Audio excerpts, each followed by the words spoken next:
open here, so oh No, we're good. Go ahead. oh no, just if I'm looking down, it's just to see who's who. Also, hello, anyone watching? Hello, everybody. Yeah, I only took like maybe two notes and I wrote down, I keep forgetting her name, Carla. Yeah, Carla Moran, Yeah, Barbara was Hershey's Barbara character. Hershey. For some reason, I keep trying to call her Carla. Yeah. Oh, yeah, no, Carol, I she's mean. Carla. Yeah, yeah, that is her name, Carla. Carla Yeah, Moran. for That's the some full reason, I name. keep trying to call her Carol. I'm like, no. No, ah, it's an easy mistake to make.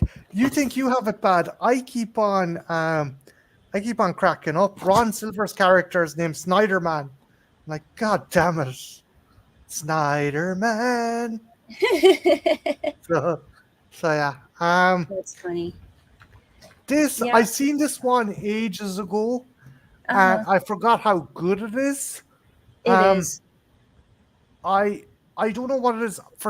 I remember I got it mixed up with The Brood, and when I rewatched it again, I'm like, Oh, oh yeah, it's this one.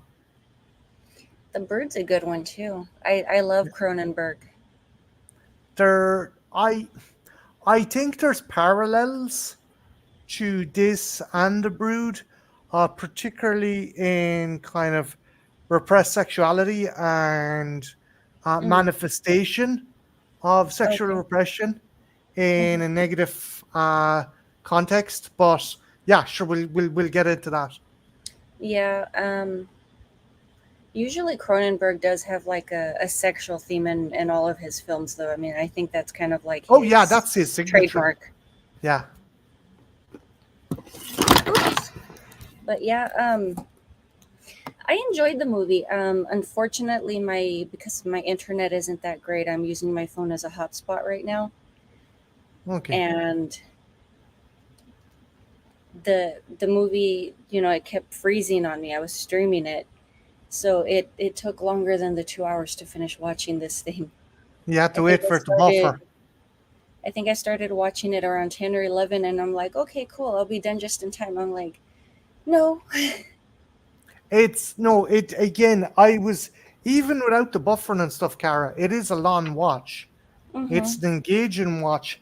There's one or two lulls, but I don't think it detracts because you feel for Hershey's character's plight so much. You're like, I gotta stick Yeah. with this.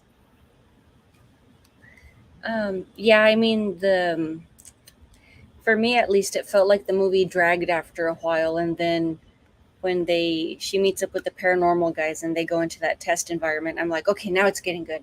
Yeah, and it but it just ends as quickly as it begins. Just for anyone wondering, the Entity came out in 1982. It's Hmm. based on the novel of the same name, and essentially focuses on a single mother who is sexually assaulted by an unforeseen force. And the cool thing is, you get perspectives from a very analytical kind of medical kind of side and Hmm. a very kind of scientific based kind of spiritual side, although there's also connotations of like victim blaming and kind of chauvinism in there as Hmm. well, particularly with Dr. Weber. I like the dichotomy between Dr. Weber and Dr. Cooley. Yeah, granted, they are in different fields. One field being Weber is a medical doctor, Cooley is a paranormal investigator. But also, I think a big aspect of that is Weber's a man and Cooley's a woman. Elizabeth Cooley is a woman. Did you find that with the movie as well? I mean, to me, what I got from it was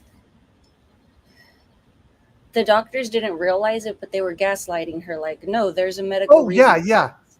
There's a yeah. psychological Like reason for this, and she had so much trouble saying, no, this is actually what's happening. This is real, and it's like they kept trying to find, like some logical reason, which frustrated her. She even blew up at her own doctor. I think she called him an asshole at one time and stormed out. yeah. The cool thing is the other interesting thing is this movie explores as well. It's hard enough for a woman nowadays to be believed Mm, about sexual assault, but in a quote unquote in 1980s, where it's a paranormal entity that's the attacker. That's like that's yeah, just it's even you just harder. feel so sorry because the chips are completely against her with this one.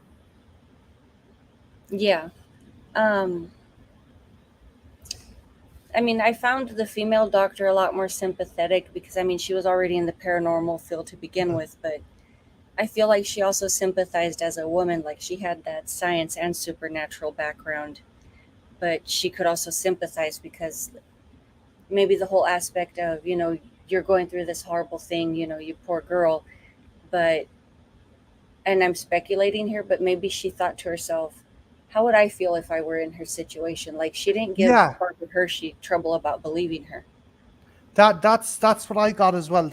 That as well as it being her field, Elizabeth Cooley was she could empathize a lot more because she was the same gender, and Hmm. it's like maybe she in her field had to deal with fucking assholes being handsy and stuff with her. Maybe that was something else. It's never stated or anything like that. No.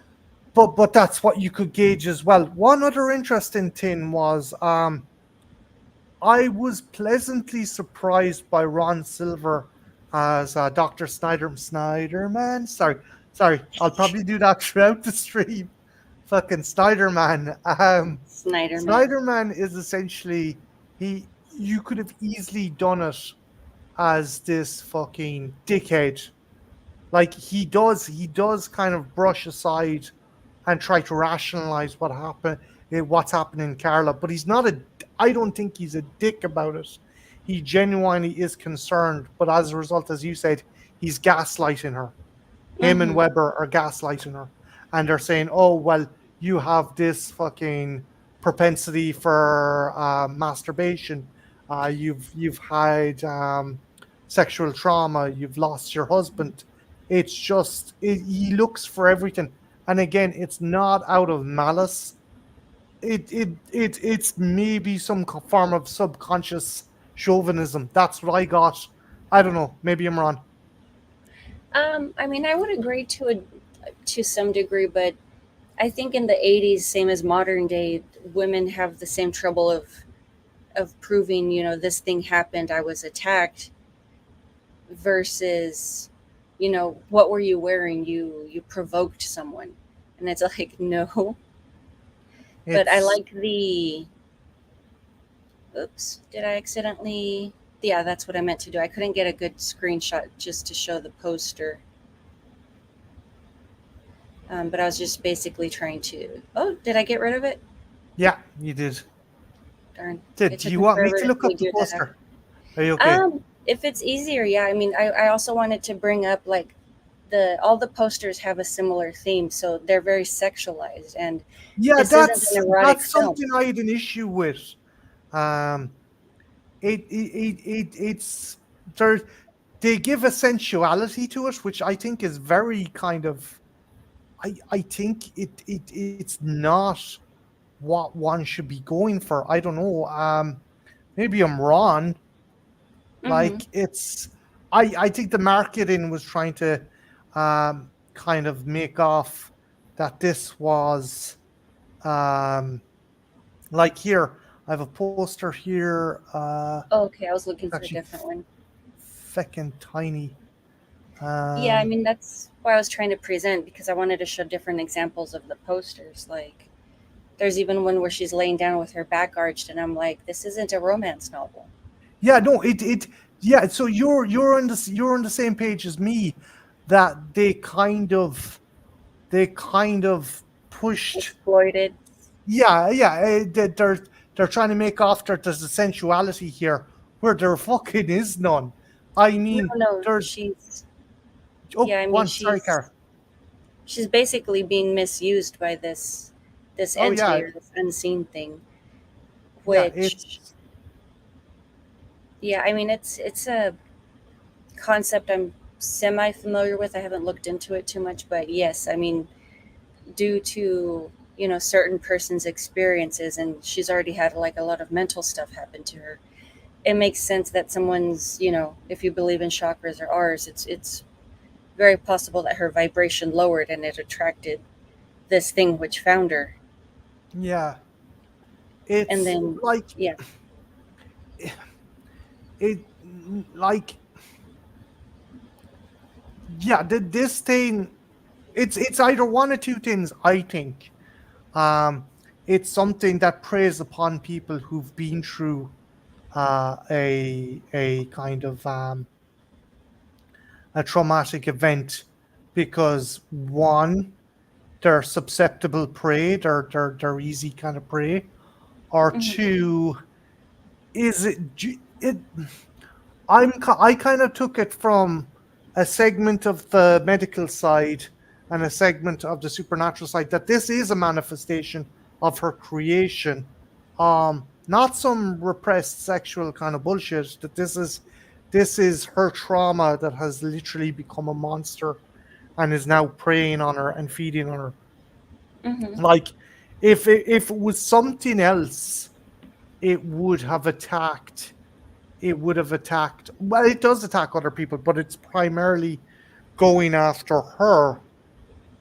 Yes. So I do think it's some kind of manifestation of hers. I'm not saying, and again, I'm not trying to gaslight the character either. It's Hmm. her fault, she's been, no, it's just, it's like the way I saw it in the movie as well. For me, I think the severity of the attacks got stronger the Hmm. more frustrated and fucking kind of emotionally isolated she felt, because she was being told, "Oh, it's because of this or this or this or Hmm. this," and it was feeding off that. Her negative energy, her negative experiences, made this thing stronger. That's what I got. Maybe I'm wrong. No, that is how it works. Like, in order for it to feed off of you, it has to provoke something. So whether you're afraid, you have anxiety. She obviously had fear going on, but she was also. I mean, there's different types of entities. I mean, she got one of the bad ones, unfortunately. Yeah, like again, um, I genuinely, I'm with you 100%. The the kind of advertising, the posters and the DVD covers and stuff, you're like looking at this is some fucking Mills and Boone story. There is nothing sensual about these attacks. No. Like, even when she's been kind of molested, while, see, that looks like something, that looks like a fucking a romance novel, a Harlequin romance novel, right Yes. there. Mm-hmm. And you're like, what the hell? Um, I just I think that the company, well, whatever studio released this, they're like, oh, we'll get some kind of voyeurs into this. It's like some people like that, maybe they were looking at. We were talking about Cronenberg earlier on. Maybe we're looking at Shivers, because there is some kind of graphic, sexual kind of scenes in that, but there's also kind of stuff done for eroticism. With this, there's no eroticism. No, no, not at all. I mean, even when you can tell her breasts are being manipulated, like something's touching her. I'm like, there's nothing sexual about that. Or the fact that No, you see some invisible thing. Um, there's friction, but you can't yeah. see what it is. And the other thing as well, the music, like, Oh, oh, Guancar, oh no, I didn't mean to interrupt. I'll wait until you're done. the music also emphasizes this is not something sensual. This is not something erotic. It's almost like an alarm. It's almost like a fucking air raid siren. Just it's just it's fucking harrowing, and Mm-hmm. it emulates her experience. And I think that for me is another great part of this movie. This movie, in no way, like, a lesser director or creator would try and make this kind of try and make it sensual. There's nothing sensual about this, and the music, the score, everything. This is a fantastically crafted movie. I Hmm. think as well when you're watching it, you are like you are so empathetic for Carla. She is in an absolutely no win situation, and there's oh sorry, um, there's no there's there's no real kind of human villains in this. Yes, Weber's a bollocks, but he's coming at it from the point he's a scientist, he's a doctor. Again, a lesser writer could have made Snyder Man just a fucking dick, but he's not. He genuinely, like, even when he's telling Carla, look, you need to commit yourself, or you need to kind of institutionalize yourself for your safety, for your children's safety. He's not do. He doesn't like. He doesn't go to the cops and go, okay, this woman needs to be arrested and fucking committed right away. He's trying to help her. He's off. He's totally off track with what he thinks. But again, there's no fucking person in this that's being kind of a deliberate antagonist. Hmm. Weber, as I said, is probably the most assholey-ish of the characters. Even the boyfriend, like it was shitty he left, but Hmm. at the same time, it's like what the fuck do I do? I don't know what's going on here.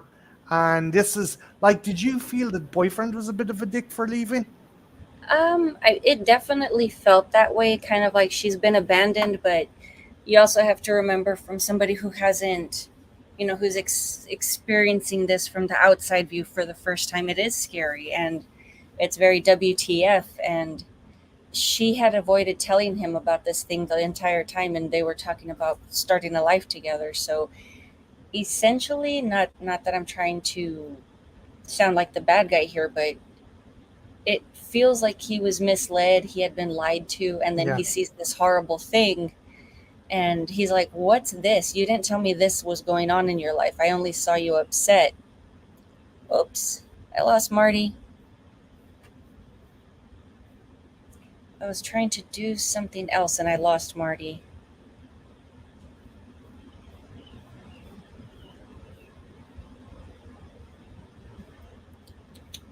Let's see if I can get a hold of him. I lost my train of thought, but in the meantime, I did want to circle back to the music. Um, yeah, I didn't like it. Like that music being used when she was being attacked, it was very abrasive. And I did not like the sound of it at all. But I do see how, it wasn't very pleasant, just like the scenes where she's being attacked. And I think it sums it up fairly well. That type of music, it just feels like somebody shat in my ears. Yeah, the air raid siren music during the attack. I don't. Also, apologies. I don't know what happened there. No, I was trying to share another image and I was having trouble with my screen share. So that was totally an accident. I'm sorry about that. You kicked me off. No, I'm joking. But yeah, it was incredibly disconcerting, the Hmm. music, and I think that suited that scene down to the ground. Very well, yeah. I mean, it really did. Like you feel her. Like it helps you sympathize because this horrible music comes in. There's this horrible thing happening to her. You don't like the sound of it. You don't like what's happening to her. So it's very sensory. Yeah, Uh, so I mean, it's I've never seen music used that way, but it does have symbolism in the way it's used. And I mean, I'm pretty picky. I'm one of those people. If I don't like the score, I won't enjoy the movie as much. And the this is probably the second film that's ever had that effect on me. But yeah, I listen to it and I'm like, go away. I'm choose different music. it's because Hershey's character is being violated. I think the Hmm. closest you can get as an audience is to have your senses violated Yeah. by And that's what the director accomplished. Sidney J. Fury, I think that's the director's name. I'll just double check. Yeah. Um, this is an interesting movie because this gets right what I think other directors kind of definitely in the 80s and early 90s. Hey, Slipknot fan. Yeah, I just saw that. Sorry about that. I was trying to figure out the screen share. Marty is AOL. Yeah. No, that was totally an accident. Yeah, I think I need to practice my screen sharing in order to figure that out. Be gone, mortal. Oh gosh. I cast thee out. But You shall not pass. Oh do, gosh. do you like one thing I think this movie gets right that other directors in the 80s and 90s get wrong is there is this very misguided approach to sexual assault. Hmm. They try and give it sensuality.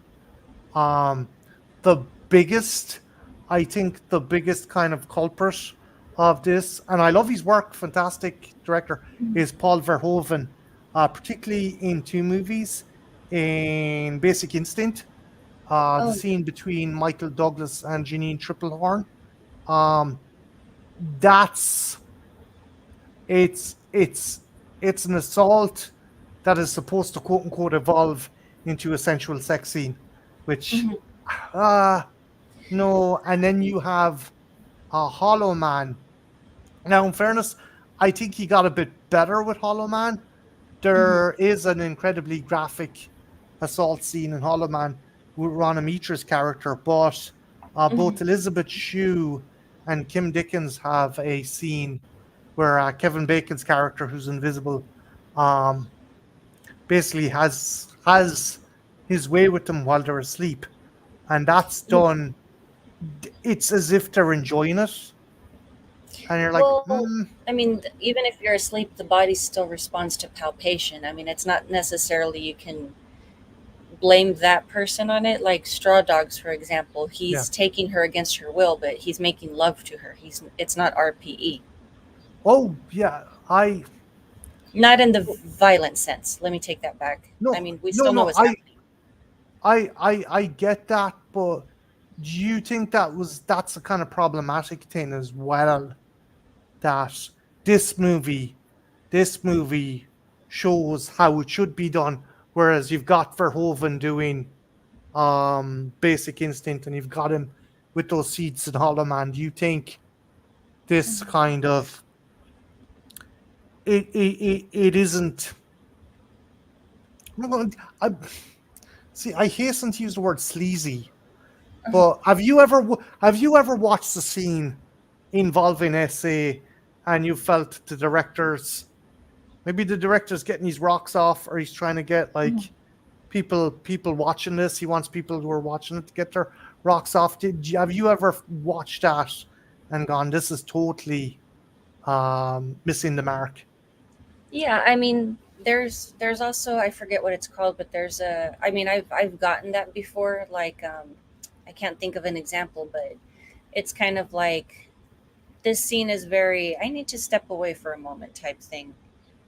Mm, And I mean, I'm not generally like one of those types of people that searches stuff to get excited about. But there's a different genre of film. I believe it also bleeds into horror. Is, it'll get you all hot and bothered, and then it'll show not really a jump scare, but it throws something in there with a horror element that totally throws you off. Like, ha ha, kidding. I think that probably a terrible example. American Werewolf in Paris. Um, is it Julie Depley is on top of Thomas William Scott, and she Hmm. takes off her. She's topless, and he wakes up, and she's taking off her top again. And he's like all excited and stuff. All of a sudden, she's a hairy chest and turns into a werewolf and takes Oh his head yeah, off. Is that what kind of? yeah, stuff like that. or because I know what I was describing falls into like the extreme horror. So they're basically just effing with you. Yeah, it's it's although I'm trying to think of a horror thing. I think the best kind of example is where the tables are turned on a sleaze bag in a horror movie is the remake of The Blob, because there's like a dude um with a date RPE mobile, and he's got like fucking liquor in the back, and he's got fucking quaaludes and stuff, and Hmm. he's giving Eric Eleniak a drink, and she's passed out, and he puts his hand down her top while Hmm. she's passed Oh out, yeah, and they're like, and "Oh, the I thing don't want to watch attacks this." him. Yeah, she turns into it's the blob, and she fucking eats him. It's like, Yeah, yeah, fucking kudos. yeah. It's kind of like this is how it feels. How do you like it? Yeah. Um, but I definitely think this is one of the few movies that doesn't kind of like, again, it's totally contrasting all the kind of Hmm. the posters and the covers and stuff. I think I just get your opinion. Do you think the studio were like, well, we need to market this somehow, and that's Yeah, why they went with that? I mean it's not overly graphic, but it is a rough film. Yeah, Um, but that's one of the things I didn't like. Like I'm familiar with the classic poster where she's reaching up, she's screaming "Very Evil Dead," and there's lightning in mm. the background. Versus like all these sexualized posters that I saw, and I'm like, this is not right. It's not that kind of movie. Yeah, Like like an it. old school clickbait, basically. Oh yeah, yeah, yeah. It's like, again, I just think the studio was like, we're not sure, we're not fully confident people go see this. Let's falsely advertise, and Mm-hmm. that's what this is. That's blatant false advertising. You think you're going to be like seeing Barbara Hershey doing some fucking Mm-hmm. bedroom gymnastics, and it's not that at all. No, she's not Sharon Stone. No, No. I mean, I like the film. I think it's well acted. There are characters that rub me the wrong way, but yes, I do like. I don't know her name.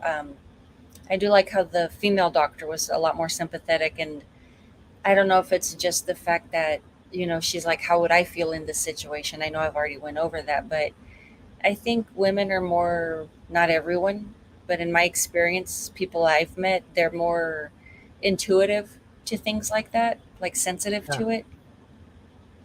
um, yeah, no. As I was asking earlier on, and I think we're on the same point of it, as well as Cooley being in the field of paranormal research. It's Mhm. She's a woman, and she can see that this woman is has gone through some shit. Mhm. Whereas Weber's like, yeah, this broad's just out of her fucking head, which Yeah. is like, even if, like, in a more mundane situation, I've talked to people, I've talked to relatives and stuff who have gone in to and because they're a woman, they're going to the doctor. They say that they're not feeling right and stuff, and they're brushed off. They're said, oh, it's just you're reaching that age now. It's just your body. You just have to accept it. It's just, Mm-mm. and it's like, it's there is that kind of air of sexism in kind of modern medicine, in kind of practices, where it's like, well, women, they've got their problems and stuff, and it's like, Jesus, you're not even bothering to listen about what's wrong with them. You're just fucking labeling it that it's the menopause, or it's Yeah. it's it's you know it's always been that way as well. Like prenatal depression, for the longest time, it was treated as just like, a fucking, just women being women, which is fucking horseshit, you know. It is. I mean, you can definitely turn that and make not that I'm being ugly, but what I grew up watching is you can totally make a sleaze film out of men being smutty. Yeah, it's It's just sad that a film that was made in 1982 has a lot to say and is still relevant in Yeah, 2024. yeah, it is. It's very relatable. Um, I mean, you can see the period, but I don't really feel it's heavily dated. Like No, no, it, no. it could pass for modern day. Like as I was saying before, it's hard enough for a woman to be taken fucking seriously Hmm. with situations involving that, and then you transpose it to 1980s involving something that's essentially unseen. Like even Weber, he's so up his own hole. He's like, oh, the boyfriend sees it, the kid sees it. Oh, it's mass hysteria. Hmm. Are you for fucking real? Mass hysteria. And even No, at the end of the movie, Weber's like, oh, I saw nothing. It's like, yeah, it's like total BS. I mean, even the doctor, the female doctor, called him out on it. yeah, She's like, "You totally saw this, you experienced it, and you're still lying." And I think it's just more, I don't want to get involved, leave me out of it, is where he was coming from. yeah. It's and even Snyder man. God damn, I love that name. Sorry. And no, it's funny. It makes me laugh a little bit every time I hear it. It's a good one. Snyder man. He should have web shot, like fire webs at the entity. Like Lightning even instead of he's webs. like even he's like, I feel, look, I apologize, I was totally out of fucking line, and I'm going in there and I'm going to save her from this thing. Like, it's, again, that's a good character. And it's weird, it's Ron Silver. Ron Silver has always played bad guys, Hmm. always, everything he's been in, be it fucking Time Cop or Blue Steel with Jamie Lee Curtis, always played shitty, sleazy bad guys. And in this, he's actually a fairly decent guy. Yes, he gets a lot of stuff wrong, and he's patronizing to an extent, to but not as the same extent as Weber, but he genuinely does care for Carla. That's the thing I liked about the character. Hmm. Yeah, I mean, I like that, but in my, I mean, to me, it just felt like too little, too late. It's like, dude, why bother? Mm, I mean, she's already been through all of this. She came to you for help because she didn't know where to go, and going to a doctor made sense to her. And it's my own, maybe I don't know if bias is the correct word or just my background, but my first thought was, why didn't you go look for a shaman or somebody who works in spiritual stuff? You took the medical route, but they also did that with The Exorcist to yeah, it's eliminate that it's possibility. it's a single mother from Los Angeles, like fucking the Valley with two fucking children. Like, they're Hmm. not going to be dead. The first thing isn't going to be like fucking contacting a faith healer or something like that. Um, but yeah, it is. I think it's overlooked. I think this movie's definitely overlooked, Hmm. and like, I've seen it lumped in with the likes of the Brood, and for Hmm. some strange fucking reason as well. Oh, what's the Toby Life Force? I've seen it lumped in with Life Force as well, and like, that is as far fucking removed from this as you could get. But a lot of people are like, "Oh, watch it in a double bill with live." Would you what? Would you when you watch this? You're like, "This would make a great double bill with like a nude alien vampire sucking men dry." Would you kind of say that would work, Hmm. or like as a palate cleanser? And it's like, let's see how these guys like it. Fucking Oh yeah. No, no, it's you lost me a little bit there, and I'm kind of like, hmm. I'm like, I'm not sure what I think about that. like it isn't the first thing comes to mind for a movie double bill. No, yeah, I mean, this is a movie I rarely see around. Like I'm not going to lie, I had a hard time finding it. I remember watching it on Netflix back in the day when they actually had obscure horror films. Yeah, and the that Netflix has Netflix gotten really pulled. bad for archiving horror now. Hmm. Yeah, which is a shame. But I mean, there's always Tubi. They have half of what Netflix has, and it's free. Mm. I don't know if I'm going left field, but there was a thing I had noticed early in the film where they're kind of doing like an omen thing, even though this movie was first. Is For example, in the 12-minute mark, I noticed a wall hanging that she had, Yeah. which is a rune. Um, I don't want to try screen sharing just because I don't want to lose you again. Um, No, I'll if give it a look, try. no, Cara, give it a go, and if not, I'll come back in again. Try sharing it again. Okay, let me try and get that pulled up. Um, I'll just open up the link again just to be on the safe side. no, hopefully I don't lose you. What is this thing called? I wrote it down. Othala. If you're familiar with runes, I noticed the Othala symbol on her wall. I So see. I'm not familiar with kind of that kind of level of spirituality or like. So I missed that. So that gives credence into what you like was. So could that be another source for the entity? I mean, it's not a bad thing. With I mean, I think it says more about Carla Carroll, whoever she is. I always get her name mixed up. I'm trying to find a good image of it. I should have had it ready. Okay, this can work. Let's see.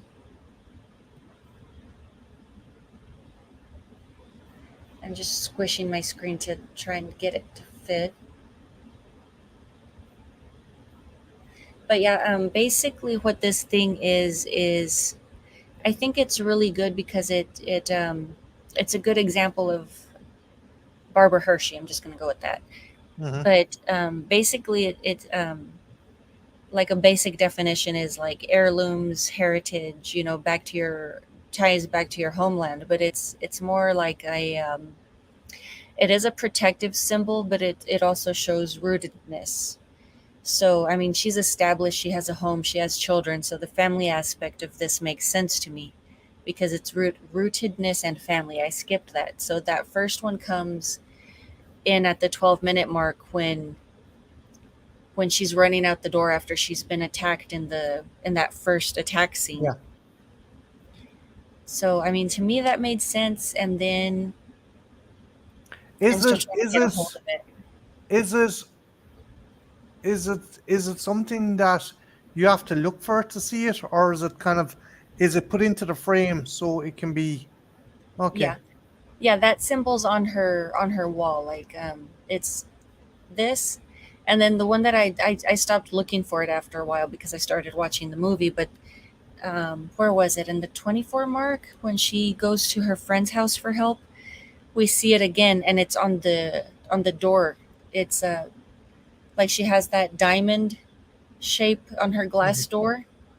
So if you look at it to where the let's see, this It's a bottom, symbol that repeats itself. I yes, kind wonder of could like it the pop up crosses in in the other omens. places in the movie? Yeah, I mean, I saw it twice on a door where, I mean, it was very cleverly disguised. I'm trying to see if I can get a picture of that. I'm so bad at screen sharing. I think I'm going to lose you on this one. No bother. If I'll jump in again, don't worry.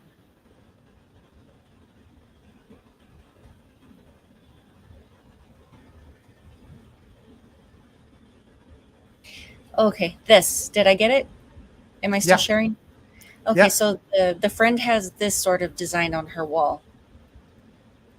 Okay. And we later look at Barbara Hershey's door when she comes back home, and she has the same design. But the way I see it is, you circle this right here. So there's your diamond, Yeah. but then it reaches downward, which makes the little legs. And I mean, I could be reaching, but I'm like, that's very No, no, no, clever. no. That's what I first thought.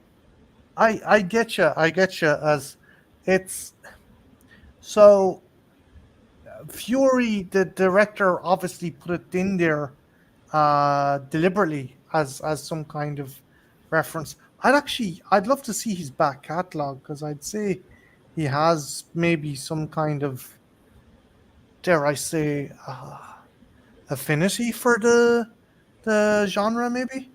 Hmm. Like, let's see if I can get a hold of the screen I was looking at, just so I can scroll my mouse over it.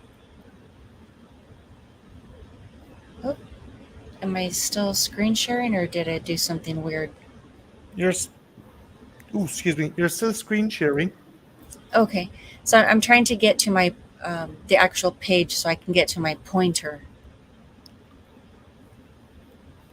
Um, Like the door.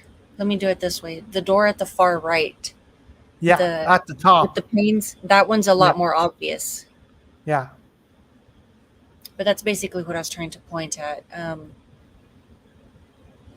Yeah, I mean, I lost track of it after a while because I started watching the movie. Then my stream kept pausing on me, and then sitting. I know it's TMI, but sitting there through the wait time, it's like I'm getting sleepy, and I just forgot all about it. But yeah, it pops up in various scenes, and I'm sure there are a lot more that I missed.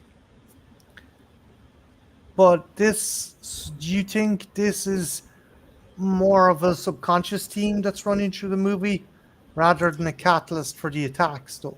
No, I mean, I want to say it's by design because the actual rune itself is shown in the background where Barbara Hershey, she's attacked for the first time. She's getting her things.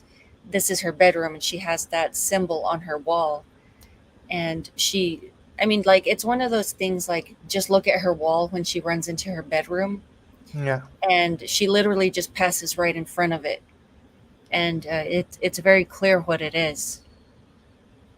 So as you said, it's put there, but by design, it's Yes, maybe that's to show. Oh, sorry. no, no, I was agreeing with you. I mean, I think that was done on purpose. And I think, like in my situation, people who are familiar and you know what to more or Look less for they'd where to look. recognize that. Yes, that's a Uh, better way of saying it. yeah. Yeah, I mean, otherwise, I mean, obviously, the first time I watched this, I was still in my early 30s, and it wasn't something that I was familiar with at the time. It was just a regular movie where a woman's being attacked. So I want to say it reads into the part of the film. It speaks more about Barbara Hershey's character, and I could be reaching, but I mean that's the analysis. That was my analysis on that. Yeah, it's a case of the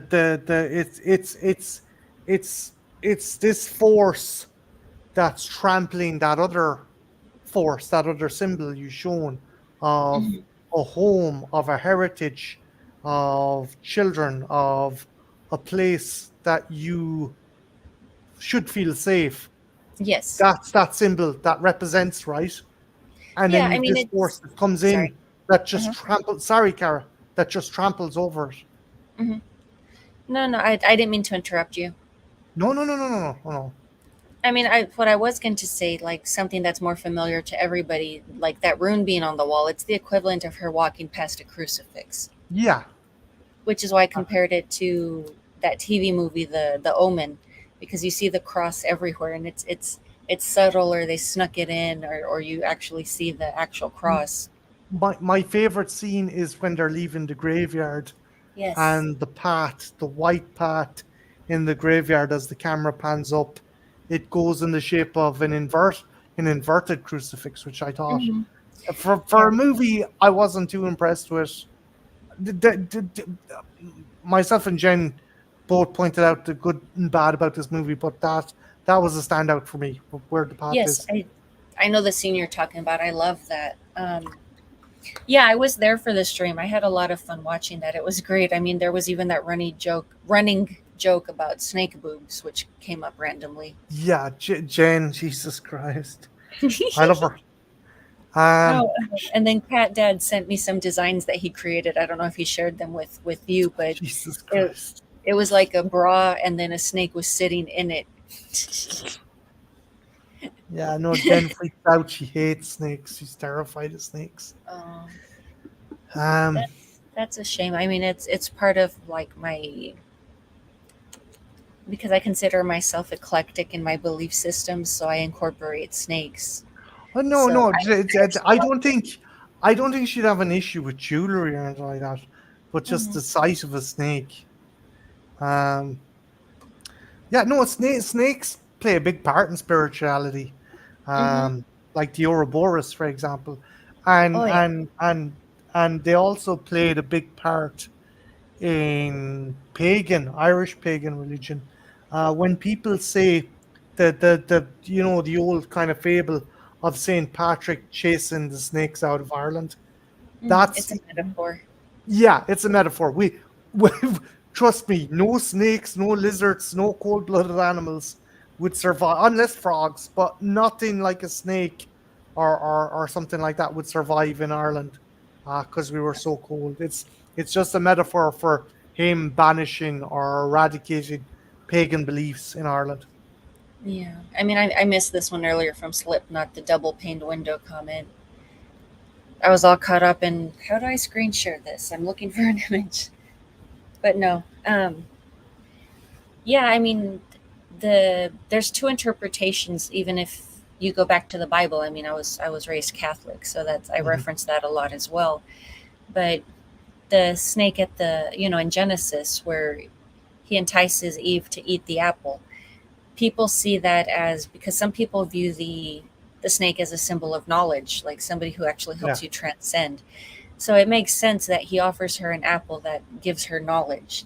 So I don't really see that as Satan or bad, but that was the interpretation because God wanted to keep her innocent, and that was taken Yeah, away. you could also look at it, and I'll probably get in trouble for saying this, that if this the Genesis version of God was some kind of sycophant who had his model village, and you had this kind of entity creature coming in and going, well, there's more to life than that, and Yeah. it's not as a it's not something as that's evil. It's something that deviates from a rigid kind of plan. It's something Hmm. that, like, it's spontaneity. It's that spark. The snake is the spark that gives people the kind of the will to take a risk or the will to ask questions. Hmm. Yeah, I mean even the rod of Basilophus, and I know there's the caduceus, which are associated with medicine. I mean, it's still being treated as a symbol of knowledge there. Yeah, that's it's weird. In some countries, it's like a staff. Was in Hmm. other ones, it's a sword. Oh, I Did you haven't seen notice the that? sword one. I'm not sure what the sword would symbolize. I'd have to look that up. No, I but haven't seen the sword one. I've seen on like bottles of like fucking antiseptic and stuff. It's the sword with the snake Hmm. around it. It's just, Hmm. but yeah, I like this movie. I don't think it gets enough clout. Obviously, it has a fan base because Hmm. James Wang put Barbara Hershey in the Insidious movies as Patrick Oh, Wilson's okay. mother. So he obviously took inspiration from Hmm. that as well, because in the Insidious movies, it's not the house that's haunted, it's the child. So, like, I Oh no, sorry. I'll let you finish. no, no, no, I just think that it has a cult following and it has a legacy, while Hmm. it may not be as well known as, say, the likes of The Exorcist or Poltergeist. It still has a legacy that kind of resonates with modern horror filmmakers today. Hmm. Yeah, I mean, I think it's a cult classic if I remember correctly. It's just one of the ones you don't hear about as much. No, no, Um, the idea of the kid being haunted though, because they also called Barbara Hershey's house haunted, and yeah. I don't really think that's correct because an entity isn't really a ghost or a spirit; it's something else. But I definitely could see parallels. Not exactly. You're right, because in Insidious it is Melvoin spirits, while Hmm. this it is some kind of manifestation or negative energy. but you can kind of see parallels, and you can kind of see where Wang might have taken some influences.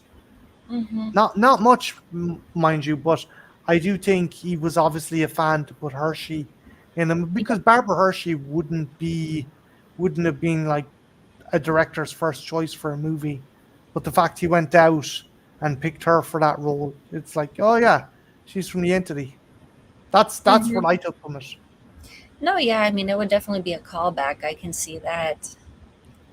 Um, I don't know if you ever saw it, but there was a TV movie remake of Satan's School for Girls, and I have I think they had one of the original actresses in that one also. Or um, who is it? The girl at the end of the Texas Chainsaw Massacre, Marilyn. I don't want to say Chambers because she makes Burns, adult films. Merlin Burns. What I think is this Merlin No, Burns? she I looked played up. Sally. It's not coming to me. They really done dirty with that character in that Yeah. fucking last movie. They literally threw her character on trash. Marilyn Hmm. Burns. Oh, Yes, it was I get a Marilyn microwave Burns. oven. Oh, okay, cool. Yeah, I mean, for some reason, Marilyn Chambers kept coming up to me, and I'm like, no, that's Cronenberg. That's behind the green door stuff. Yeah, there is there. I suppose when it comes to transitioning from adult movies to mainstream movies, horror would be a more viable option for adult actresses. I think. Like, um, Sasha Grey was in some kind of movie with Elijah Wood, not Hmm. Maniac. It was another one where he was trying to save her via a webcam, and she was also in another movie, Would You, where these people are gathered around for dinner. And I remember she stabbed some old lady who's dying of cancer in the leg with a knife. Um, Oh, okay. Would you rather? yeah, I think I that's it. love that one. Jeffrey Combs is in it, if I'm Yeah, thinking the yeah. right Jeffrey one. Combs is in it, and you know the bitchy kind of young one. That's Sasha Grey. Oh, is she the one that gets drowned? I think so. I think so. She's like, I'm trying to think. Is there any other adult film actresses that have starred in horror? But like, Tracy Lords. No, yeah, has she? Yeah, she did. What was it? In I hate it when I can't remember stuff. The cover had a girl on it, and there was a blood spilling. Like, no, that's Rebecca De Mornay. I'm getting my actors mixed up. was it Chainsaw Hookers? No, Hollywood Chainsaw Hookers. Wasn't that Linnea Quigley? I don't know. No, but I it was, but also my phone is listening because I just typed in T and Tracy Lords came up. God damn it. Um, so yeah, she was in Blade. She was in the start of Blade, and Yeah, yeah, Tracy Lords. Yeah. would you say that it kind of makes sense for an adult actress to try and transition? That would be the genre to transition via. Um, I know when she first started doing like actual acting, she had a few episodes on the Roseanne show, the Roseanne Barr. Oh, So she was also on an episode of Married with Children. So she did dip her toes. she was in a But horror movie called Excision. yes, Um, that's the one I was thinking. But that's Rebecca De Mornay. yeah. I don't think Tracy Lords was in that. I confused the two characters. To me, they looked similar. No, no, Tracy Lords was in Excision. Oh, she was. Anna Lynn McCord was in it. Tracy Lords was in it, and who else? Ariel Winter, Ray Wise, John Waters, and Malcolm McDowell. Oh, So okay. uh, Maybe I had it the other way around. Maybe I confused Lords with Rebecca De Mornay because Tris, they do have a similar look in that film. yeah, Tracy Lords was also in an Alien B movie. called Not of Oh, This Earth. yes, that Roger Corman, I believe, produced Yeah. that. Um, but yeah. Oh, she was in Serial Mom. Oh yeah, yeah. The was it like the flea market scene, and Yeah, I her think so. her I boyfriend, I typed think, gets in. murdered in the men's room by Kathleen Turner. Turner, yeah. I basically looked up Tracy Lord's filmography, legitimate filmography, Yeah. and yeah, I'd say half the back catalogue is horror, Cara. Uh, she also made an aerobics video, which I checked out of curiosity, and it was terrible. Apparently, at one point, she also was into music. She contributed a song to the Mortal Kombat soundtrack. Oh Jesus. Yeah, but it didn't sound bad. It was very, I want to say techno ish. And they took a clip of it. There was no voice. Um, Cara, have you ever seen a movie called Shark and Saw Women's Prison Massacre? Yes, I watched that just because of the title. It was Right. they were trying to do like a throwback to women in Women's kind prison of prison. films. Yeah, Yeah, but the thing is, exploitation. I was disappointed because it didn't take place in a prison. They escape and it takes place in a swamp, so it wasn't really a prison massacre. It was a swamp massacre. It's fucking it's the entity all over again. False Basically. advertising. False advertising. I mean, I was disappointed at that, but the fact that the title's so ridiculous, I just watched it like without knowing anything about it and blind watched it. Cara, can you bear with me 2 seconds? I just gotta jump off and I shall be right back. Okay. Oh, okay. Yeah, you remember the Mortal Kombat song. Yeah, I was trying to remember what scene it was. So it was in the Liu Kang and Reptile fight scene. Yeah, that was a Tracy Lord song. I've never bothered to look it up to listen to the entire thing, and I don't know how much music she's done. So, I mean, the closest thing I can compare it to is Paris Hilton DJing, like just getting into something that you wouldn't expect, I guess, a stereotyped person to do. But yeah, I mean, I found that little factoid interesting. And then yes, she also did a workout video. Basically floor workouts. The background or the set looks like your a person's living room or sitting room, and she's doing very basic exercises. So they're pretty much just saying anybody can do this. You can do this anywhere. But the video was terrible. She would count off the stuff. She would show you what she was doing. She would count off the stuff. And then when you were supposed to do like use a different leg or use a different arm, she would yell change. And that's the only thing I remember about it. What It movie was is pretty this? bad. Hmm? What movie is this? No, it's a workout video that Tracy Lords made. Oh, okay. Yeah, I Didn't think it's still on YouTube. I think Linnea Quigley or Barbara Compton done a horror themed workout video.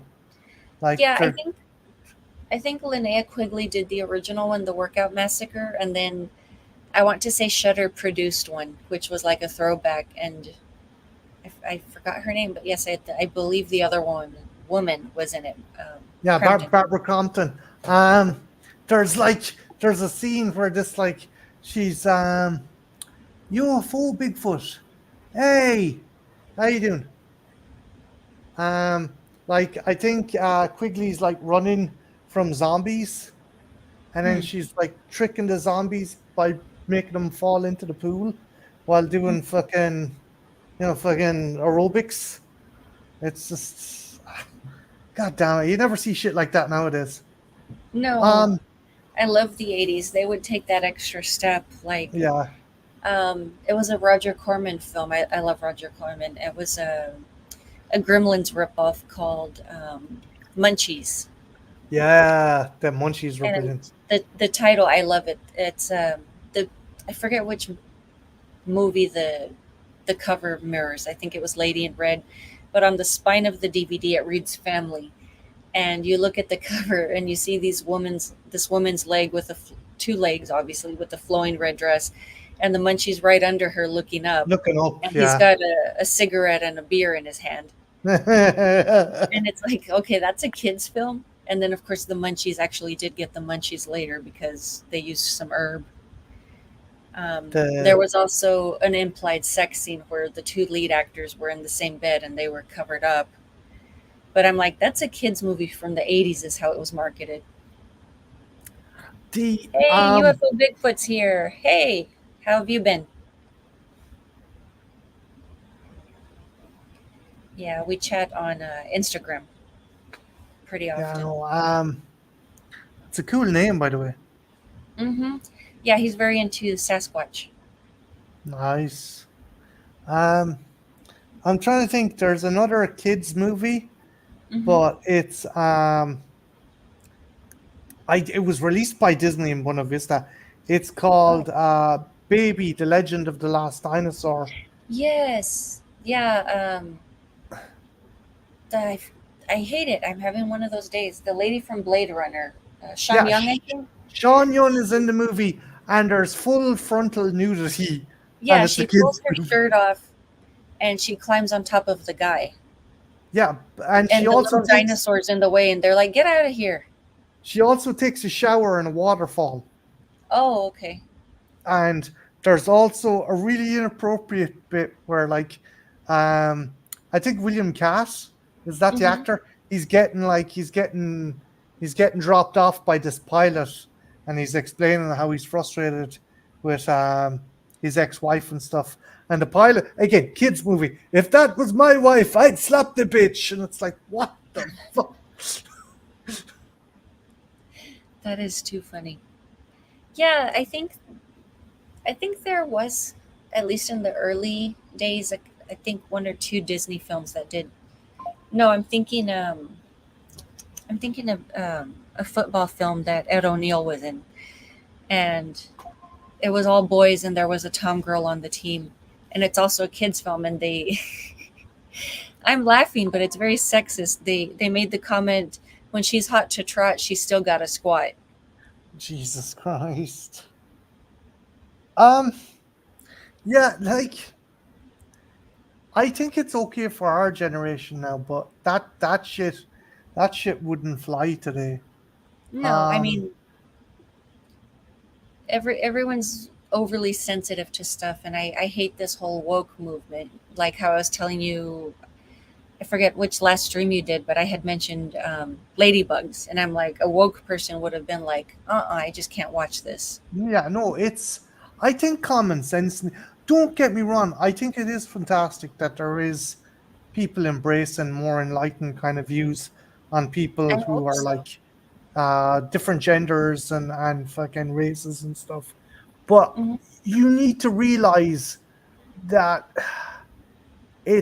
there are certain generations that aren't going to be able to fundamentally work with this kind of change, and you shouldn't let it slide, but you should also realize that it's hard for people to change of this particular generation, and also that some things are just, it's some things you just need to use your common sense on. Like Yeah. it's a by case kind of situation, Hmm.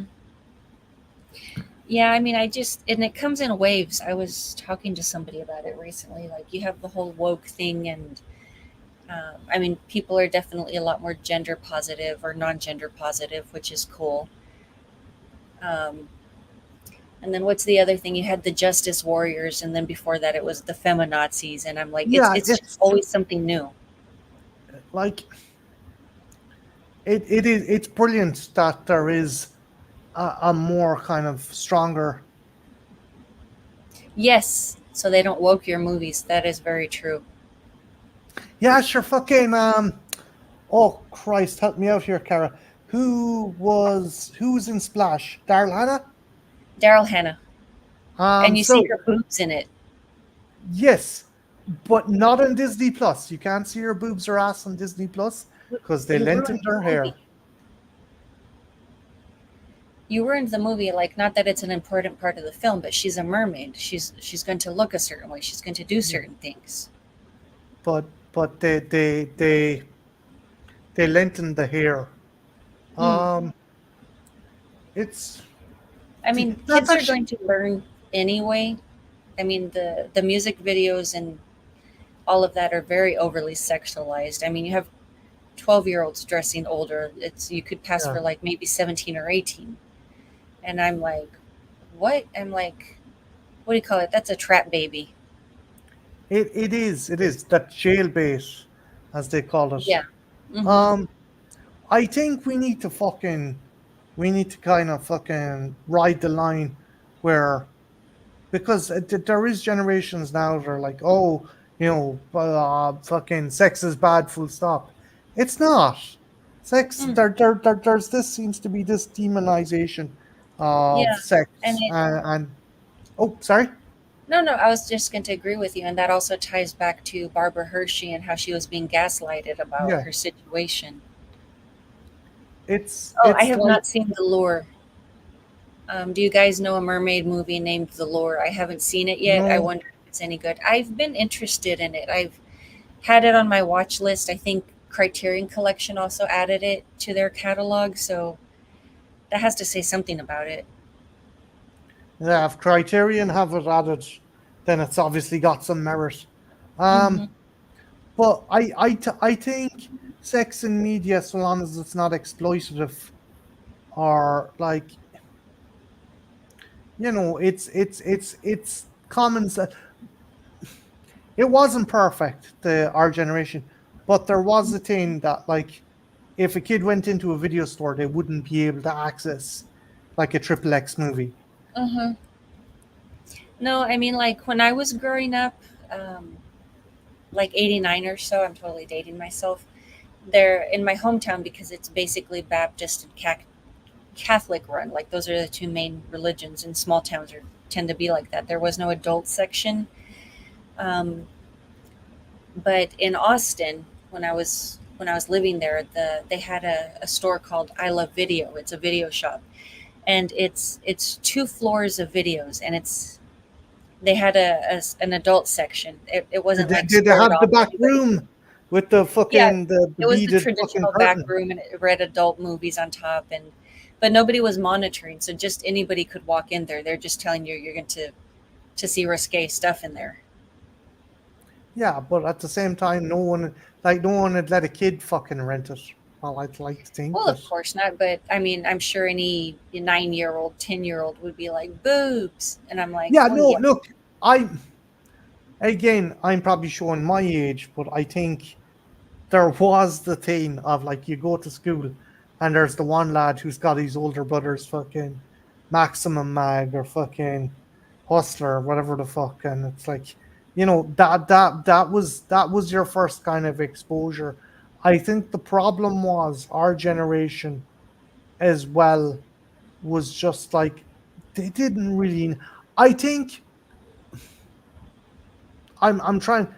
I think maybe girls had it easier because you could mothers were a bit better at informing their daughters of the birds and the bees, where Hmm. it's like fucking it, talking to your dad about that kind of thing isn't That's cool. exactly A um, backroom homage. That's a zine. nice. I would totally check that out. That sounds cool. Um, but I think it was a case, Cara, that like guys would find it more difficult to talk to their dad about the birds and the bees, whereas like, and then maybe I'm totally off the mark here. Like daughters talking to their mothers, would it have Hmm. been in? I'm not saying easier. There's still the mortification and embarrassment, but it wouldn't be. You wouldn't have that kind of toxic masculinity of a Hmm. hurdle to get over as well. Um, I would say probably toxic. Like I know somebody in my age range, like we're still friends, but they made the comment when he was going through puberty. His dad said to him, "You're a man now. You've got hair," and that was it. That was it. No Well, explanation, nothing. You're a man now. Like you've got hair in your crack, you've grown hair, you're a man. I I think that's another issue. And again, I'm saying this as an explanation, not as an excuse. You have so many guys who are they read the room wrong. They read, oh No, I yeah, was it is. reading that.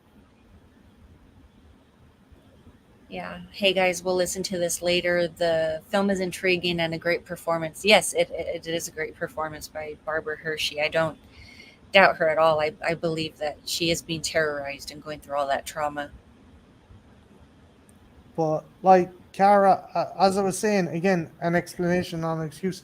I think there's so many cases. Yes, there's arsehole, straight up arseholes out there, but I think there's also cases of guys who are just clueless when it Hmm. comes to things like foreplay or how Oh yeah. to kind of engage with a woman. And it, again, I'm not making excuses. I just think there's a level of ignorance there that there should be kind of in high Hmm. school. I don't know. I don't agree with it starting in primary school. Let kids be kids, but in high school there should be maybe some kind of um as well as science and our kind of the birds and the bees. There should be like classes dictating what is acceptable and what's not acceptable and stuff like that. I don't know. Maybe I'm being a fuddy duddy. Hmm. No, I mean there are clueless guys like I mean, I've heard of somebody like making out with a guy for the first time, like, being back in grade school and, you know, him licking her face and pinching her breast. I'm like, and you think that's sexy? Don't again. It's just like fuck. Men are dumbasses, especially at that age. We're just like young, dumb, and full of cum. That's I like that. That's a good one. it, that's that's the best explanation. It's like you're not thinking with this brain, you're thinking with that brain. Yeah. And again, explanation, not an excuse. I just want to ratify that. Hmm. Um, but do you think it's up to the parents to kind of fucking explain this shit or kind of ratify what's right, what's wrong, how this works, how it doesn't work, or is it up to educators or kind of people, health professionals? Where do you think kind of? I feel that both should do it because not all parents do it assuming the school will talk to them about it. Mhm. And sometimes, say in my situation, I grew up in a strict hometown, like very rural. Um, they actually had to take a survey on whether they were allowed to teach the children sex ed, and all of the parents obviously said no. And I'm like, well, they're not teaching kids how to do it, they're just educating them, that way they won't be so stupid and get somebody knocked up Yeah, when they're a little older, or but get an STI.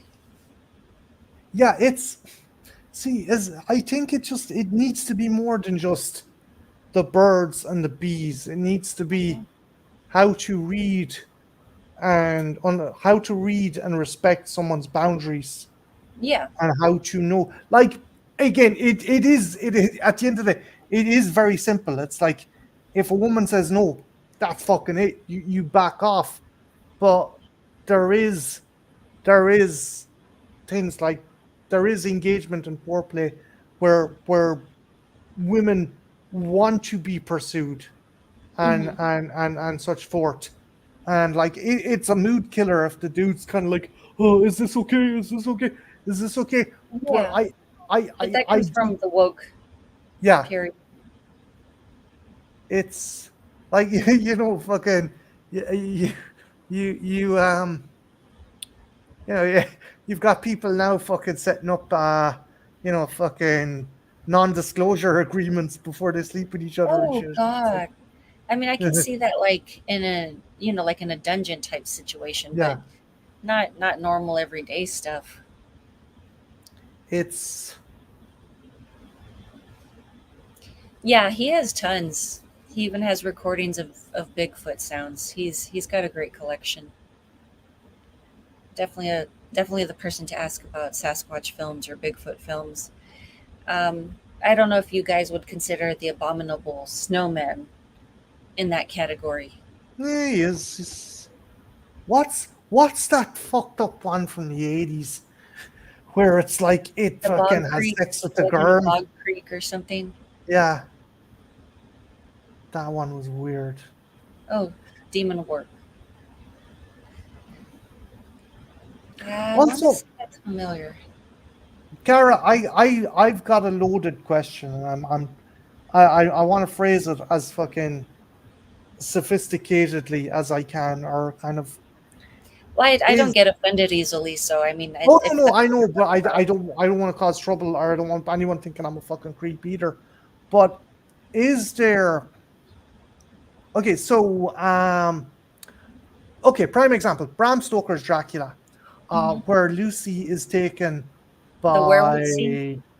by uh, um, Winona Ryder's friend Okay. in okay when she's taken in the garden by Dracula in Hmm. werewolf form. Is is that an erotic scene, or is that just straight up I essay? mean, she's consenting. She's not fighting Yeah, him off. But yeah, I would say it's erotic. And there's even a genre of that with werewolf eroticism.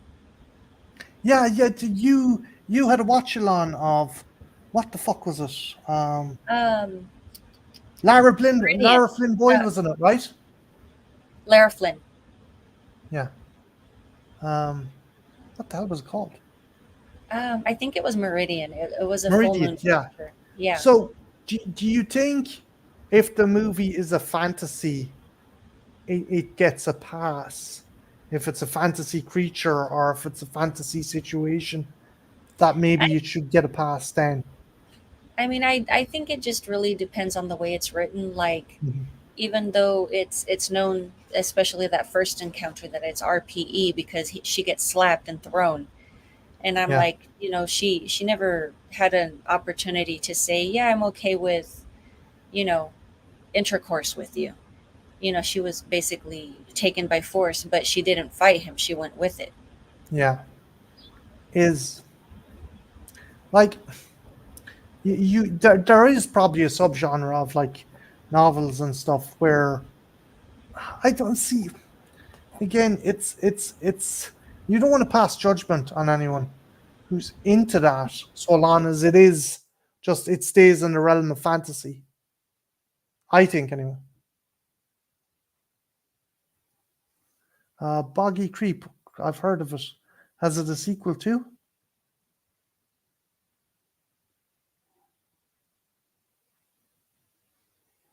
Cara, you still there?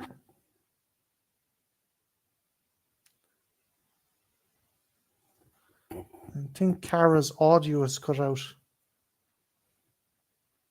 Demon Warp. Um, UFO. What's your favorite top five favorite Bigfoot movies?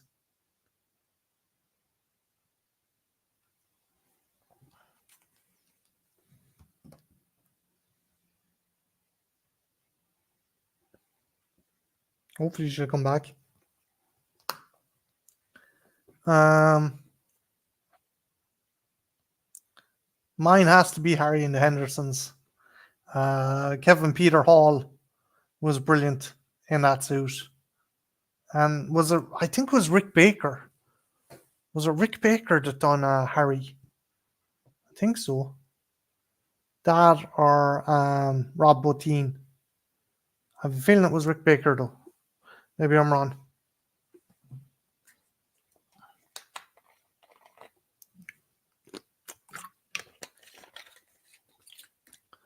But Boggy Creek had a sequel too.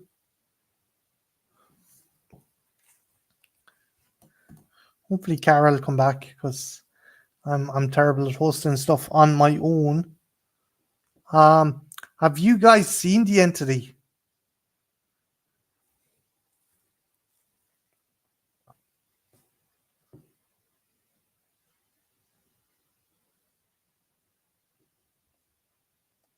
If so, let me know.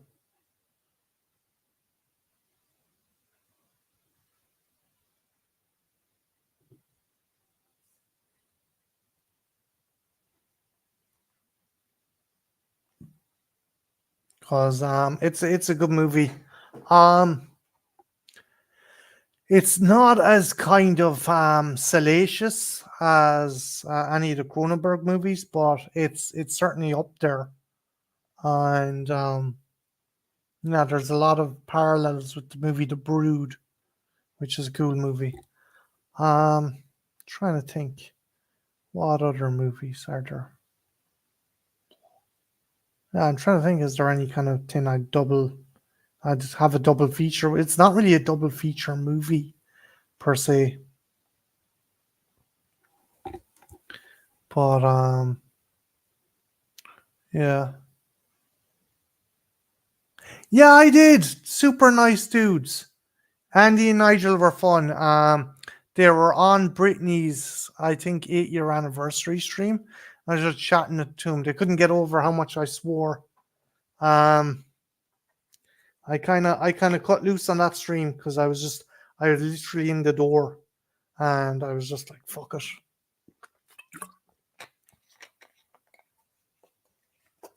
Yeah, no, Jesus, I'd be up for that. I'd be up for that. There's another YouTuber, Michael's Movie Corner. He's an Irish YouTuber, and he's pretty cool as well. And yeah, no, I gotta track him down and stuff. But are any of you guys watching anything at the moment that's good? UFO Bigfoot. Is there any movies not Bigfoot centric? You're back. Thank God. Thank Yes. God. No, no. Take I got take the kicked out. wheel. Get back in. Take the sticks. I can't fly this thing. No, no, I didn't do that on purpose. I got kicked out, and then I'm like, oh, I need to get back in. And no, I didn't mean to leave you solo. Oh, that's grand. But Um, yeah, I'm just getting caught up. Um, have you met Andy and Nigel on another stream? I do not know who they are. they're friends of Brittany. One of them is like a massive movie collector, and the other Oh, dude is like a big rock. He loves these old school kind of rock and movies and stuff. Particularly video nasties. Super oh, nice guys. yeah. So they said they wanted to do a stream with you sometime.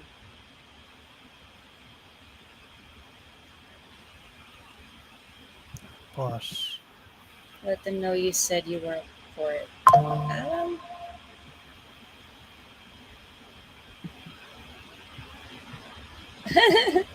Are you doing okay solo? yeah, Nigel is. Rock God 2004. That's Nigel's channel. He's pretty cool. No, I haven't Um, met him yet. he loves his old school rock, and he loves these video nasties, and he's a super. He swears more than me, if that's possible.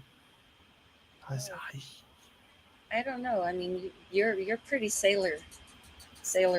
That's not sale. That's just being Irish. Oh Christ, Cara, did you you heard that they had to close down the portals, right? Portals? Okay, so there was an art slash experiment exhibit in New York and Dublin. So what happened was I think they were Norwegian. Maybe I'm wrong. I'm probably totally wrong. There was these kind of sculptures of portals put up in the center of New York and in the center of Okay. Dublin. The middle of the portal had a screen. So if you're in Dublin, there's a screen that shows what's going on in New York in the street where the portal is with a webcam, so the people in New York can see you and vice versa. And it was Oh, grand for the first couple of days until people started showing their dick, people started oh. showing their arse. Um, some woman on the New York side flashed her boobs and Mhm. then gave her link to her Of course. Um, Great, advertising right there. another Opportunity. Another woman in Ireland tried having sex with the fucking thing. What else? Oh, Irish people, we have a really dark sense of humor. I don't think it was that nice. People started because it was New York. People started bringing up pictures of 9/11. Hmm. So then the New Yorkers started showing pictures of potatoes, and as a result, they've been shut down. Both portals have been shut down. Now, Yeah, hopefully, yeah. they'll be back up and running again when I get to Dublin because I just want to see what this thing is like. But it was grand. It's like my friend was like quoting, "Why can't we have nice things? This is why we can't have nice fucking things." Yes, no kidding. But I don't know if I'm overstepping here. The whole potato thing, I'm like, wouldn't a more appropriate representation be a beer? Yeah, but I think it was that their response to some people putting up pictures of 9/11 that we starved to death as a result of potatoes. I don't fucking Hmm, know. I just that's ridiculous. but no, it was grand. It was grand for the first couple of days, and it was. I think it was just on both sides. I think it was a couple of fucking smart arse New Yorkers and a couple of fucking very smart arse Irish people. And if you get a chance, look it up. Oh, okay. Hopefully they have it up and running. They put it up now where if you hold up your phone, it Uh-huh. pixelates the image on your phone. I Hmm. don't know what they're going to do about people's arses and dicks and tits and shit. I don't know how they're I going mean, to hopefully pixelate there that. won't be any wide flat butts. I mean, those are the worst. Yeah, yeah, fucking white flat arses. You get plenty of them over here. The fucking my I've god, it's like literally seen people's backside of pants empty, like it just sags, and I'm like, you're in your early 20s. I feel bad for you, dude. It's gonna get worse. gravity is not your ally. Mm-mm. Um, But yeah, no, if you get a chance, just look that up because it's just not the dude's dick or fucking ass or anything. I'm to look up the whole story about the portal because it is interesting. It is pretty cool, and it was a So, cool like, kind of was it project. in like a social experiment? Social experiment star slash art exhibit, Mm. and it's supposed to be going on till August, but they've it deactivated until they Okay. figure out how they can stop. Like at the same time, I understand as well because like there's kids and stuff walking by, and you don't want your kids seeing some random fucking street, especially in some parts of Dublin. You get some weirdos like fucking. Hmm. But no, that's something I'd sort of bring up, and yeah, it's like how could this not go wrong? And I was like, wait, how? I remember thinking when I said that's a cool idea, but I'll give it 24 hours before Oh, someone fucking whips out their bits and pieces. I'm like, I can't compare it to anything. I've never heard of anything like that. But yeah. But if you get a chance, definitely and I'll see if I can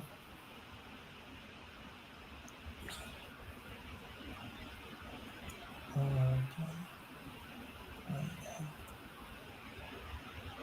images.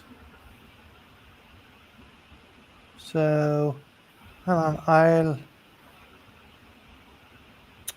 oh, that's too small. Give me 1 second, Cara, because I want to show you this because it is cool. Just in execution, they really didn't. They really give people a bit more credit than they should have Hmm. because it's um, open image. Ah, you son of a biscuit. But Yes, everything's better with butter.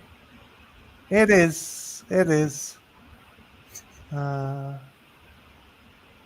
uh, da, da, da, da, da.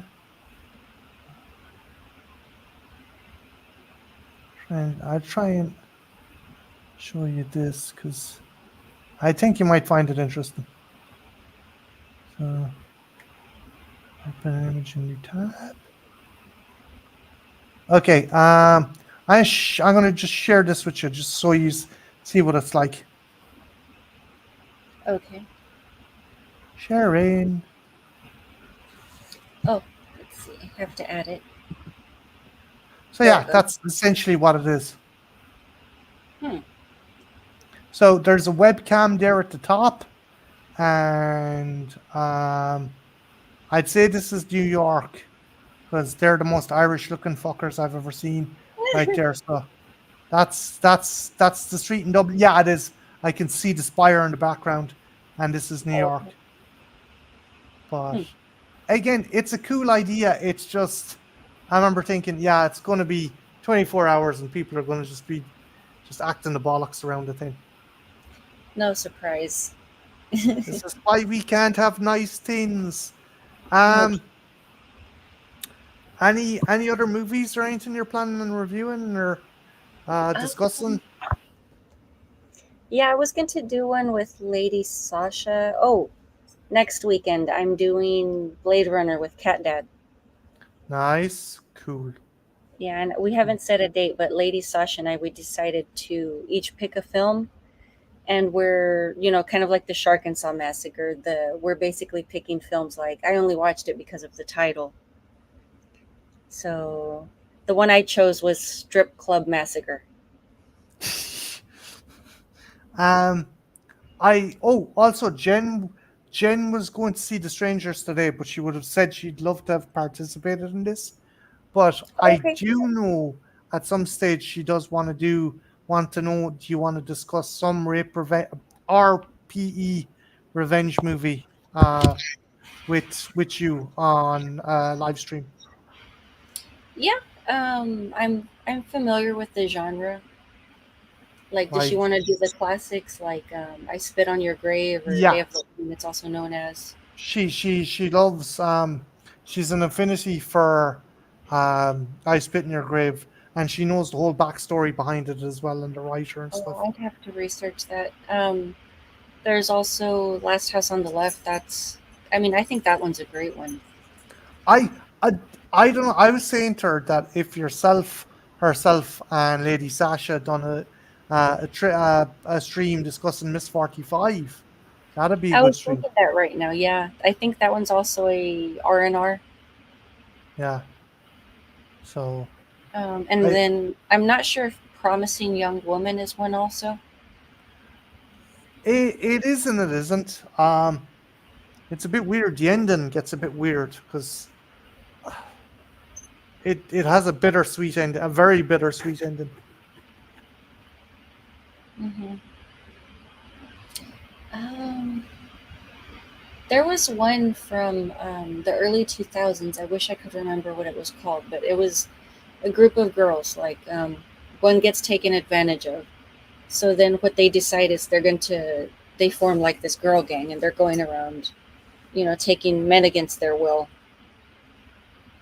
So Okay. they flipped it is basically what they did. But I mean, there's no revenge aspect to it other than they get found out and they have to go through legal stuff. But the fact that somebody was RPE and they flipped it to, well, we're just going to do this to all men we run across and can get a hold of, and we're going to run a train on him. Jesus. I've I've seen a stupid argument, and I disagree. I've seen an argument that someone said you can't RPE a man. That's not Man true. can't. No, it's it like if you want a prime example of when it like a most horrendous prime example, concentration camps, Mm. female guards. Um, I mean, it's not always a body part, but it still yeah, counts. yeah. Like people go, well, if the guy gets aroused, that's not really. It's like, No, that's palpation. The body yeah, responds, even if it's something horrific that's happening. yeah. It doesn't mean that he's into it. It's And for some men, some men I've heard that it causes embarrassment. Like, I'm not, a certain way, but I had this reaction. yeah. It's like I think the mentality again. It's like with other stuff. I think the best description of it is that episode of South Park where Kyle's little brother Ike is having sex with his kindergarten teacher, and Kyle goes in and tells the cops about it, and the cops are like, "Oh, she was really ugly and kind of, you know, kind of just weird and creepy looking." No, no, no, she's 28 and she's blonde. Nice, nice, and Uh-huh. they're like, Yeah, I've seen that episode. There was also Rocco's Modern Life, where it comes off so innocent, but it really wasn't like for kids. Where Jesus. the dog Spike, who was smooching with a mop that had sexy hair, like was combed over a certain way. But they played it to where he would go into a closet and all you heard were smoochy sounds. So it just, Oh, it gives the impression that they're just making out. And then they decide Spike has a problem, so they send him to a therapist, and he's like, "Well, show me the mop." And the mop does that same hair flip, and he's like, "I need to go talk to this mop." And then you hear smoochies coming from the closet, but he refuses to give the mop back. show us in the mop where they touched. Yes. Christ. Aye. Um, but no, if you were ever going doing an RPE kind of Hmm. revenge movie fucking discussion, Jen would be the person to bring to the table. Yeah, I mean, I would love to do a stream with her. I don't know if she wants to do it over here or if she wants to do it on her channel, She'd or if pro- she wants to she trade off. she'd probably go for your channel because she has her internet is shanky at best. But again, Okay. that's something to Yes, discuss with I've her. seen her drop out before. But I mean, same as I dropped out earlier. I'm on a mobile hotspot, so I mean, I'm glad that it was only one issue and we were managed to stream this well the entire time. yeah, no, it's been going well considering like we're like over an hour and a half. Hmm. Um, but what what other collaborations are you looking forward to actually? I'm still trying to coordinate with Internet Eric. We never did um, Dracula, not Dracula, Renfield, the one with Nick Cage. Yeah, And then I also wanted to ask him if he might be interested in doing Five Nights at Freddy's. that was that movie boggled me, Cara. And like maybe if you're talking about it from this up, so the producers and the creative team behind Five Nights at Freddy's done Megan, Hmm. and when Megan was released, I think it was a did you know a movie called Yeah, I picked movies like that too because of the cover art. that's how they got you to rent stuff back Uh in the huh. day. It could have been shit, but the VHS cover. Yeah. Yeah, and unfortunately, the movie didn't live up to the art very much. True. Um, well, oh yeah. So what I was saying was, Cara, so it was the same creative team and producers behind Megan, and Megan Mm. was initially released PG-13, if I'm not Hmm. mistaken. I think it got a like a younger teen kind of release. But then when Five Nights at Freddy's was released, did it have an R rating or an NC-17? I think it was an R. Yeah. So a friend, another YouTuber friend of myself and Jen's, her son Isaac and his friends wanted to go see it, but they couldn't. It made no fucking sense that you made Megan PG-13 and you made Five Nights at Freddy's R when the main demographic for that fucking for that property is between the ages of 11 and 15. Hmm. It's Um, based on a video game played by that demographic. You literally cut your nose to spite your face. You had access to a massive fan base there that would have made your movie incredibly profitable, and you literally fucked yourself in the arse with that I mean, rating. it's like when Marvel started making R films, but the movies actually got better. Yeah, I I'm still just perplexed that the small span of time between Megan and Five Nights at Freddy's, that they're like, this is a property is popular with that age bracket. Why the fuck did you make it R-rated? I mean, my curiosity, because I know it's one of the film rules, even though it makes no sense, is it could be a clean movie, but if you drop the F word twice, it's an automatic R. Yeah, yeah. Um, there was actually, I saw a funny discussion between was it Dominic Boyd and I think Viggo Mortensen, where they're like, Mhm. technically, uh, whatever certification Lord of the Rings was, we could have gotten one F bomb in, and they were discussing where they would have put the F bomb. They're taking the fucking Habits to Isengard. Mhm. You shall not fucking pass. They were just Oh, God. discussing where they could have put the F bomb. It doesn't really seem to fit.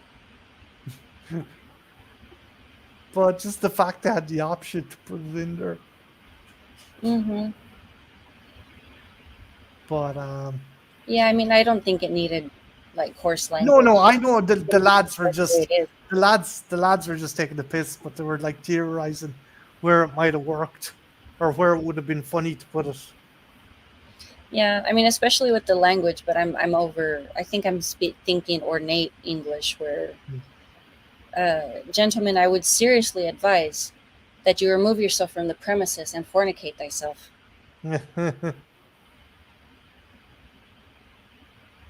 I mean, you still get the point across. You're just not really saying it.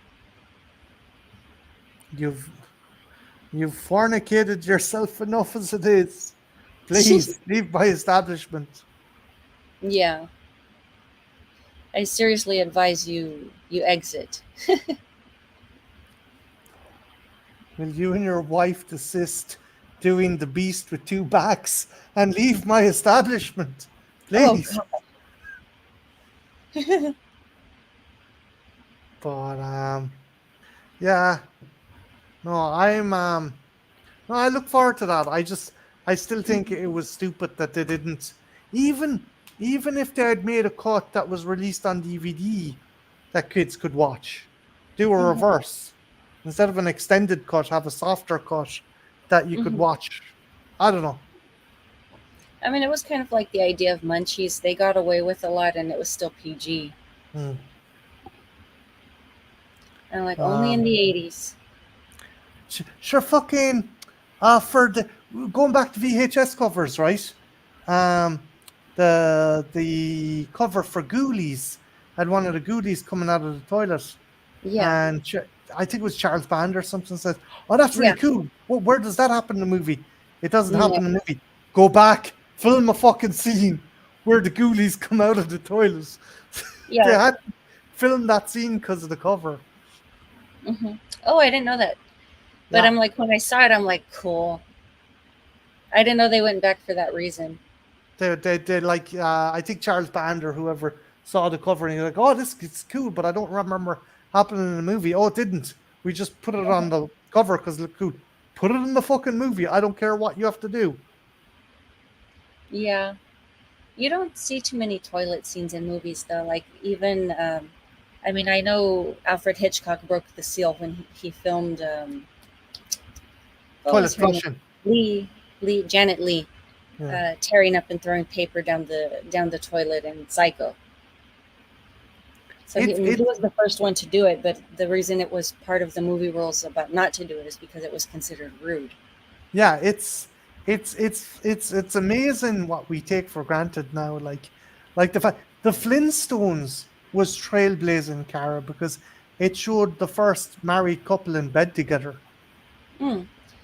Well, there I think there was it X-Men or Spider-Man? The that particular issue was banned because they also had an implied sex scene, and I Yeah, think you only saw someone's back, but you didn't see anything like worth bragging about. it's again.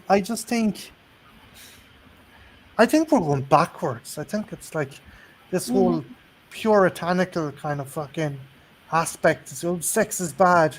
Sex isn't bad. It's Fucking normal. I'm like, how yeah. did you get here? How can that be bad? I mean, okay, people can exploit it and go too far with it, but then you also get slut shamed, and I've even referred to men as sluts. Yeah, It's like you're not special, not as far as I'm concerned. it's there needs to be. I think intercourse and sexual relations is like anything involving two people. It has to be a cooperative and fucking level experience. It has Hmm. to be something where people are equally engaged and you put in as much as you get out. Hmm. And like it's I don't know. I'm just it seems that like even the kind of younger quote unquote woke generation just think intercourse is a bad thing. But again, to quote fucking what was it, Bill Hicks, he's Hmm. like, you're being all puritanical, but guess how you got here? Your parents were fucking, and guess how Yeah. they got here? Their parents were fucking. Yeah. So I mean, literally everyone's dad is an mf'er. Yeah. George Carlin, Father's Day. That's just a holiday for motherfuckers. Hmm. I love that. Yeah. Um, did you know Hicks went out and done? I'd love to find it. I don't know if they ever fucking published. Bill Hicks went out and fucking recorded footage of Waco. Of Waco. Yeah, the Waco siege. He went out because he was Really. disgusted by what happened. He went out, he drove down there and he recorded footage of the siege because he thought, yes, while David Koresh was a piece of shit, what was happening with the ATF and the FBI was absolutely savage. And it was. Some fucking those poor kids didn't deserve what happened to them. And neither did fucking yeah, they were probably good old boys, but Ruby Ridge, fucking kid saw his dog shot by some dude in fucking army camouflage fucking gear coming onto his property. He shot him. An entire family was nearly fucking wiped out because of the fucking FBI's insistence that it was a terrorist cell, which it wasn't. I don't know. You know. Hmm. On that, I wouldn't know. I No, I can't was speak just on that one. I was just watching that, like, you watch stuff on Ruby Ridge and Waco, and you're like, oh, those people were radicals or they were crazy. Hmm. Not necessarily. There was worse people out there, but as a result of what happened, you ended up with the fucking oh Christ, what is he? He blew up a crash and he blew up a government building. Oh Christ. It'll come back to me, but that was a knock-on effect. Hey Hmm. Jim, that was a knock-on effect. What happened? Oh, missed that.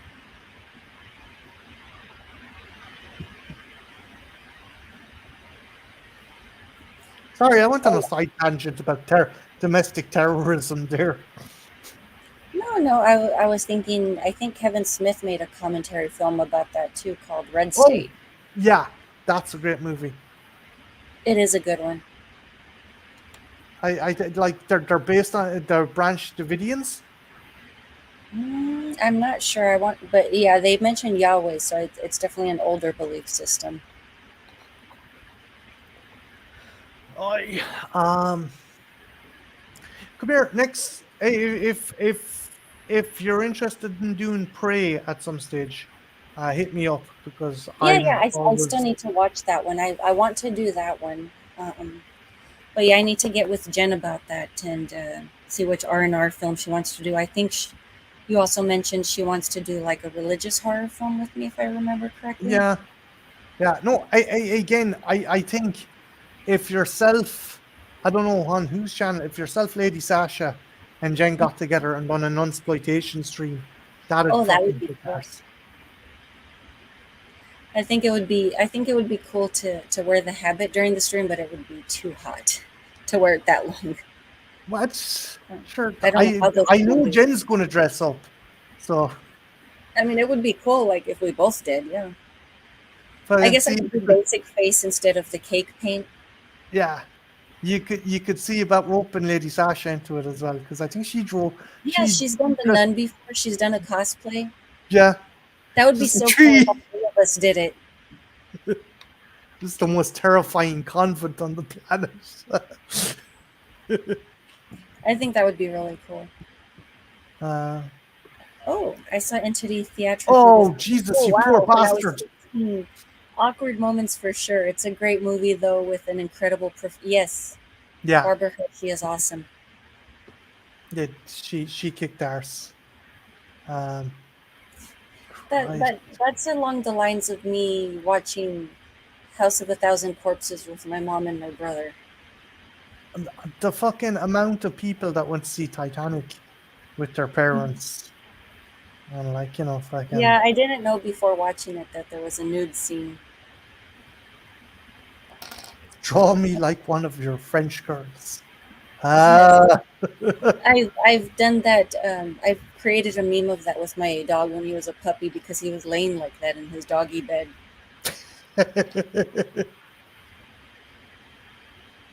I And then was watching someone it. actually sent me an image that they did draw it. Nice. I was watching Titanic with my old lad, and it came to the end, and my dad got pure fucking vexed. He gets pure fucking into movies like, will the bitch not fucking scooch over and let the poor lad up in the fucking press? I'm like, there's plenty of fucking room if she'd move the fuck over. Hmm. I think everyone got pissed off about that. I don't know. Oh, not as awkward as her taking me to see Risky Business the same year. Well, she must have been a liberal mom. That sounds pretty cool. Jim, you sound like you the same kind of mom as Jen, because Jen's mom used to could see all the fucking horror movies. Hmm. Yeah, I mean it's cool when you have a parent like that where they don't over coddle you. Yeah. I mean, you're gonna grow up and then what? I mean, you're going to go out there with a child's mentality when you're, I mean, 18, 19, being more inexperienced than is normal. I'm like, you're basically a sheep waiting to be torn to pieces. Yeah. It was the 80s, yeah.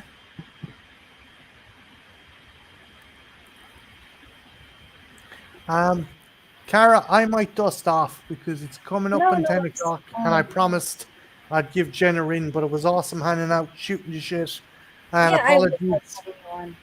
apologies if it went off a bit, went a bit off topic there, about halfway through. Um, so they were both movie files,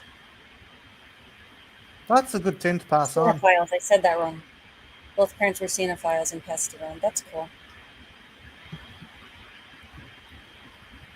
But Yeah, I mean, right now would be a good stopping point for me as well. I haven't eaten anything. We've been on for going on 2 hours, so it does feel like a good stopping point. But yeah, I had a great conversation. I enjoyed everybody who came along and joined the chat. So we did have Jim's movie channel, Slipknot fans, a regular, UFO Bigfoot dropped by, which was cool. I think that was everybody. yeah, I hope that like we at least had some. We had a decent conversation about the movie. I think before Hmm. we departed. No, I think it was a really good discussion. I mean, I'm sure anyone can go more in depth with it, but I mean, it was still, in my opinion, a good discussion, and um, yeah, definitely things to consider. Yeah, no, and if you haven't seen it, definitely check it out. Again, it's not some kind of erotic supernatural movie. It's a harrowing experience, but that's what makes it an essential watch. I mean, you've got horror, you've got drama, so I mean, you've got variety going on there. It's based on true events, so And you've a really great cast. Hershey and Ron Silver as well. you have a great weekend as well. Thank you. Thanks, dude. Thanks, Jim. Yeah, but yeah, as always, It was good talking to you guys, and we will talk to you later. Bye now.